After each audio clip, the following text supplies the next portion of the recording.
Hey there everyone, what's up? Back today with another impressions video, and generally I don't do impressions videos on somewhat older games, um, but since I've been using Facebook, people were asking about it, and I thought like, well, I guess I could do. There's nothing stopping me from doing impressions videos on older games. And I do play a lot of older games, and recently I've been playing like mostly last gen games, I guess, mostly PSP stuff and some DS stuff. And yeah, I guess there's no reason why I shouldn't talk about them. So here I am talking about a DS game, and that game is this. Of course, you'll recognize it as The World Ends with You. The Japanese title is Subarashiki Kono Sekai, right? Let me check that. Yeah, it is. Okay, which is It's a Wonderful World is the name of this game in Japanese. But yeah, this game is. I wasn't. I want to say I was sleeping on it because it's not that I didn't want it. It's been on my buy list forever. It's just like the kind of thing where it was expensive. Yeah, the Japanese copy has been like $40 forever, and for some reason, like there was recently a sale where it was really cheap, like not really cheap, but like $15, and I thought like, well, that's the lowest I've ever seen it, so definitely I'm gonna buy it. And I'm glad I did actually. This game, I was expecting it to be good. I was, everybody is always kind of raving about it, and I was expecting it to be good, and I wasn't let down, actually. Putting the game in, it kind of immediately drew me into it. I couldn't, it did that thing like, that kind of books for teens do. And that's not a put down, but it does that thing where like every chapter ends on like a kind of cliffhanger. You know what I mean? Like when you read books, like I guess stuff like I'm trying to think what is that kind of stuff, like Encyclopedia Brown. Does anybody know what that is anymore? Like all the chapters end on this kind of thing where there's a mystery to be solved, and like it ends in the middle of it, so you have to like go on to the next chapter to figure out what's happening. um, that kind of happens in this game. So you have it's split up really nicely into days, and the days like have no meaning. Like the time has no meaning in the game, despite there being like time limits for everything. The time limits are not really enforced. There's no actual timer, so you can just kind of do whatever you want for hours if you want, even if your time limit is 15 minutes. So it's the kind of thing where the time limits are just artificial. But the game did kind of draw me in with the story right away, because you kind of don't know what's going on, but you start to slowly figure it out, and you kind of get like this attachment with the characters. And I enjoyed it. I enjoyed the story actually quite a bit, and the characters I enjoyed quite a bit also. Um, but yeah, let's talk about this a little bit more. I don't know, structured, I guess. Let's like I want to talk about the graphics first, because that's actually like my major complaint with the game is the graphics. It's not to say they're bad. I actually quite enjoy the design of everything. Like I think it's designed well. The the environments are designed well. I mean, the environments are like real life environments, just kind of drawn. But the characters are designed well. But what I don't like about the characters is the art style. I know like people like this art style. It's like uh, the same as like Kingdom Hearts is kind of. I really dislike it. And that's not. It's like weird because I like the designs of the characters. I just wish somebody else drew them. So, if you had the exact same design, the same clothes, same hairstyle, or whatever, and just had a different artist draw them. I looked actually like when I was thinking about this, I looked it up online, like for fan art or whatever, and some of the like fan art for this game is like a million times better. I wish they would used like that different art style for the same characters. I just really didn't like the art style, and it's weird because like generally, if you don't like the art style, you don't like the designs. But I really like the designs. I just hate this like art style. I don't know what it is. I know people really like it, but it's the worst part of the game for me is the art style. Um, but that being said, you know, it doesn't really. It's not like a huge drawback because the actual design of the game is quite good. Even the visual design is quite good. The use of colors is good. The kind of style for each character is good. All of that stuff is good. Just the art style. That's like the one thing that I don't like. Like I said, the environments are, of course, real life Shibuya. Essentially, it's not exactly mapped the same way. And of course, all of the shops are different or like renamed versions of actual places. So, it's not like if you know Shibuya well, you can wander around. Like it's not like, for example, in Yakuza, if you know Shinjuku well, you kind of know the map already. So it's not exact, but it's pretty close. This game is not extremely close, but you know, locations of things are generally where they should be, even though it doesn't feel like you can go to the exact places easily. Like some places are in real life actually next to each other, but in the game you can't like actually go directly to them from them. I don't know how that works, but it's all right. Well, the environments are actually all pretty cool looking. I enjoy that stuff. Um, I think that the characters also in this game are quite interesting. You have a lot of kind of, your main character Neku. I don't know the English name. I'm sorry if that's not his name in English, but the main character is I don't know. He does have like a good character development, but he's not likable in any way. Um, I didn't really enjoy him as a person. I thought like for the most part he's not likable, and I think you're not supposed to like him because in the beginning he is kind of a dick. I mean, he does things that are really dickish right off the bat, and you just think like, why are you being such an awful person? And in the end, like by the end, he's likable. You like him because he's learned to not be an awful person anymore. But in the beginning, it starts out and he's not likable. But the character he's with initially is likable, Shiki, and she has her own kind of changes that happen to her throughout the story. And I think all the character, for the most part, have these kind of cool changes that happen to them, or this kind of interesting story arc that they go through. And you learn their kind of backstories and what happened to them, and why they're, where they are. And I think like it's pretty interesting. I was really interested in all of those characters, except for Joshua, who I thought was not that interesting.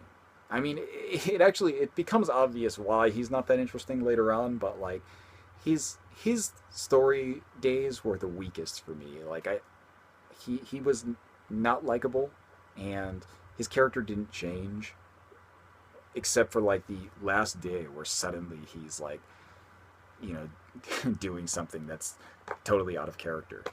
But there's no real like development there. It doesn't feel like it's well put together. I mean, it's explained later why, but it still feels like the worst part. And yeah, so I don't know. Other than that, I think the characters are done really well. The battle system in this game is really cool. That being said, it's like a battle system that you can't do a lot of, or I can't do a lot of specifically, because it feels like after a while, like the stylus attacks and the buttons is like my wrist, my that I'm using the stylus is like all types of like getting painful. It's like it's just like you're doing this a lot or you're tapping all over the place, and it's really hectic and it's a lot of fun, but like man, my wrist was like in pain after like a long playing of that.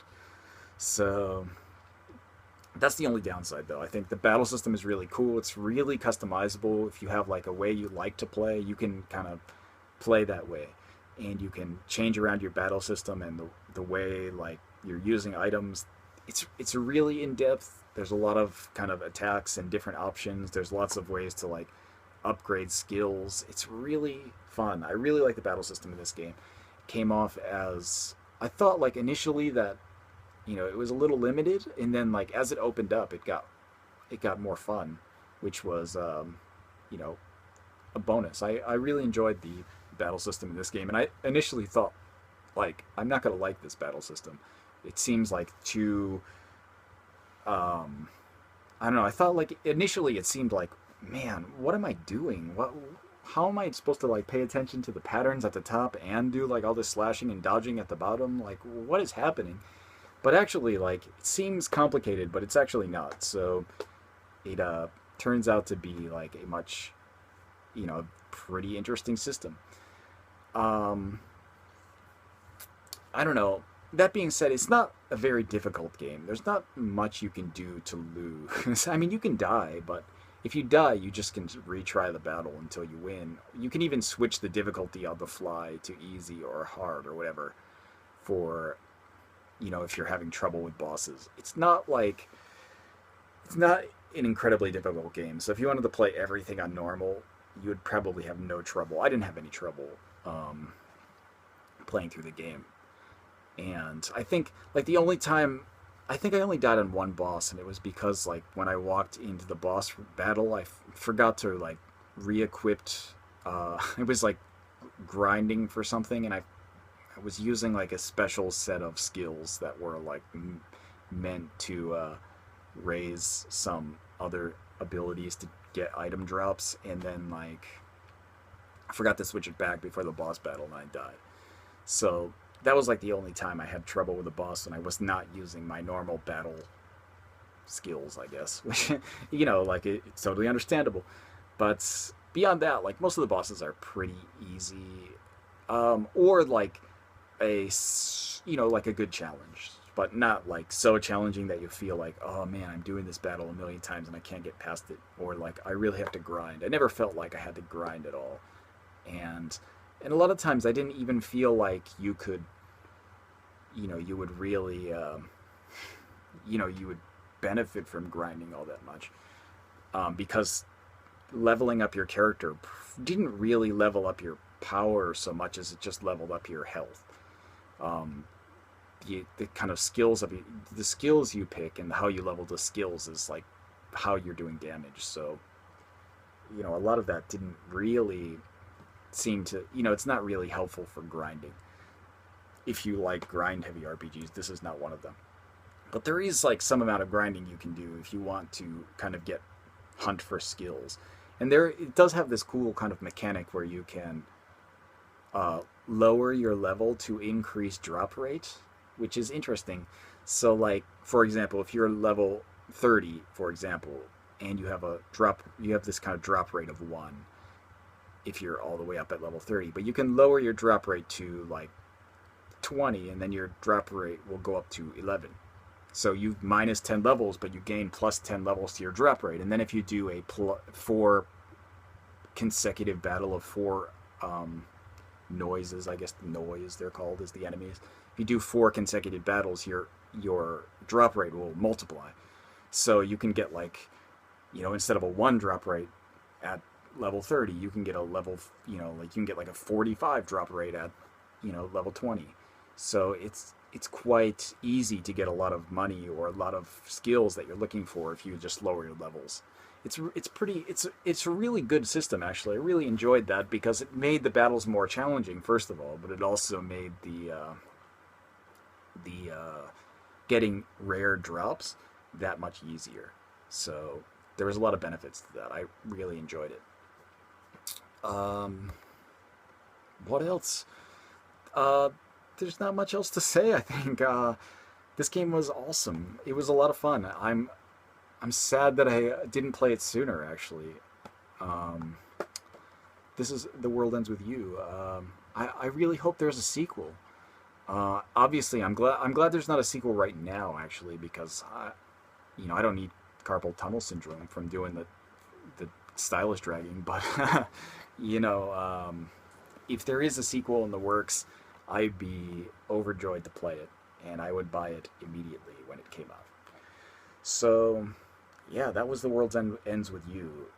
Good story. And there's one last thing I didn't talk about, which was the after game content. There is, after you beat the game, you can kind of go into this other world kind of scenario where like you're like none of the, it's like a different, it's like specifically says this is a different world from the main world where you played the game, and like you're going through and you're playing this marble slash game, which is like a one of the, it's like one of a mini game that's within the game, and you have to like kind of fight bosses with that. It's interesting. It's actually like a bit of fun. And there's like an ultimate boss, an ultimate superpower boss at the top of this kind of tower, Pork City or whatever it's called in this game, I guess.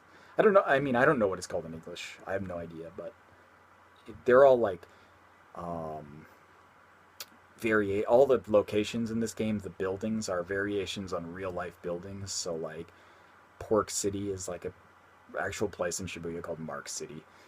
Um, but yeah, whatever. It's not important. So yeah, that was a lot of fun. The after game content is fun too. If you like the marble slash game, at first I didn't know what I was doing in it, and it was like painful. But once I figured it out, what was happening, I was like, oh, okay, this is fun, and I kind of got into it. So I started playing that a bit more in the after game, and I thought, yeah, it's fun. I enjoyed it. So yeah, there's a lot of stuff in this game that you can do that's fun, and I would definitely recommend it. And so I'm just another voice in the huge crowd of people recommending The World Ends With You. But yeah, you should play it if you haven't, because it's really good. So it feels weird. It feels a little weird to be saying that about a Square Enix game. I Square Enix RPG, I should say. I haven't played any of the Final Fantasy stuff recently, and I didn't like Bravely Default enough to even finish it. And yeah, but The World Ends With You. They should do more of those. There should be if they're gonna make a yearly series, should be The World Ends With You and not Bravely Default. My opinion. So yeah, that's all I gotta say. I guess that's the end. So I will see you guys next time.